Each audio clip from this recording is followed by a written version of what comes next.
I'm no stranger to an 18-hour production day. This one just happens to be one of my favorites.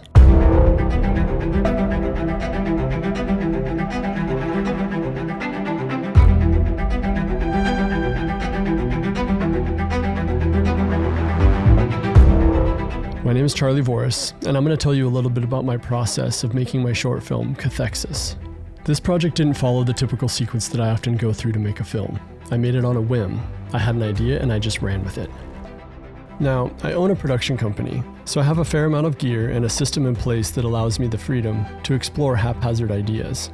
I'm going to speak to the logistics and process of some of the challenges I faced, and some of the stuff that clicked into place that allowed us to shoot the majority of this film in one day. When I came up with this concept, I built it backwards from the finale.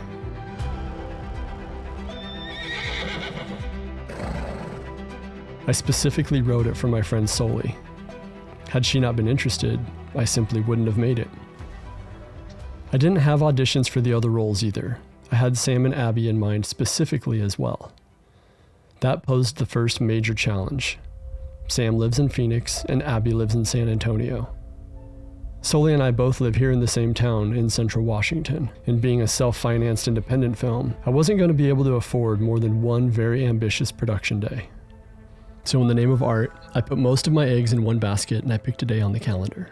With 2 trucks loaded the night before, we picked up Sam and Abby at 3:30 a.m. from their hotel and set off to climb to about 4,000 feet on a bumpy Forest Service road to a lookout that gave us a great view of the Cascade Mountains. I enlisted 2 of my closest friends to assist me. Jeremiah had worked hand in hand with me at my production company for 10 solid years. And Matt and I have been running around together since we were like 13. I'm having a good time. What's like your role today? I am key grip today and also other stuff guy today. My friend Hector, who's a local filmmaker himself, also jumped in to help us capture some behind the scenes for us. I spent several weeks scouting locations, all within 40 miles of my house, that had the perfect mix of easy access, yet still had a really remote feel. I was really pleased with how wholeheartedly Soli threw herself at the stunts and how willing she was to try new things. Even though we had a few safety measures in place, there were several moments during the making of this film that something could have gone horribly wrong. But we all put a lot of trust in each other to stay within our ability levels.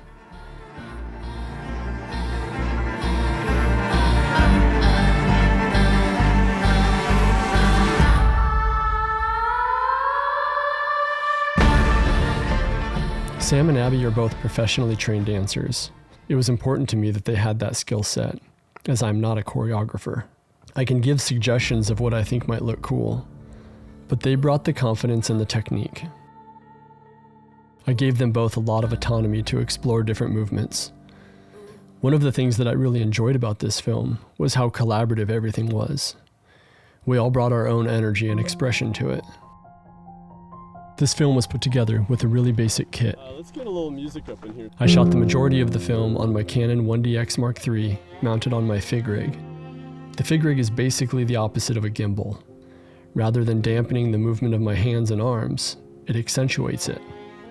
Like a steering wheel, I can put my composition exactly where I want it, as quickly as I want. And yes, you heard me right. The Canon 1DX Mark III. The last flagship DSLR ever to be released by Canon.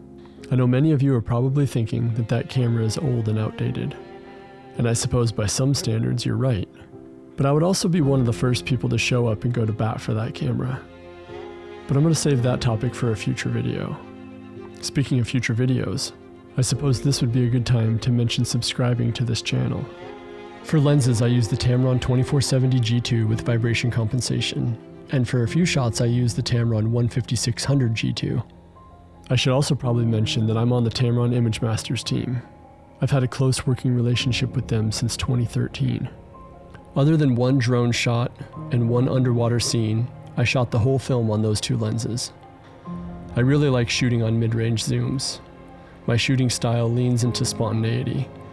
I often thoroughly develop a concept and what happens within the scene, but I leave a lot of breathing room when it comes to blocking. To give her a real reaction, give her a real approach.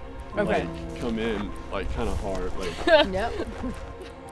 I aim to keep my films from feeling rehearsed or produced, and rather, I want them to feel witnessed. I cherish the small imperfections that come along with real people doing real things in real time. To accentuate that, I wanted this film to look really raw and gritty. But to juxtapose the handheld feel, I did choose to shoot a handful of shots on sticks and a slider, as well as a few shots on a crane. Which, though it may be a subtle nuance, when a scene locks in from a handheld to a static or a mechanically smooth motion, it triggers a reflex in the viewer to put significance on that moment.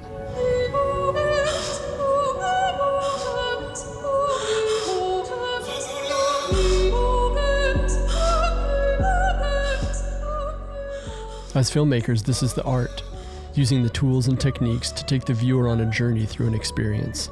That's why too much of one tool or technique can fall short and lose its effect.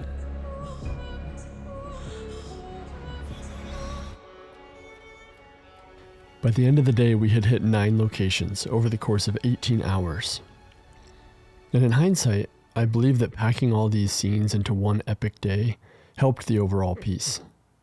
We all worked together and experienced the same struggle. The only downside to going through this experience was when I dropped Sam and Abby off at the airport the next day, officially putting an end to the adventure.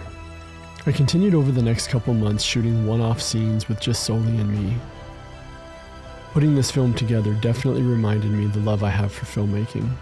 After running my production company for 20 years doing primarily client work, it feels really good to make a film just for the love of it. If any of you are looking to grow as a filmmaker, I offer coaching on my website, charlievoris.com. Thanks for watching.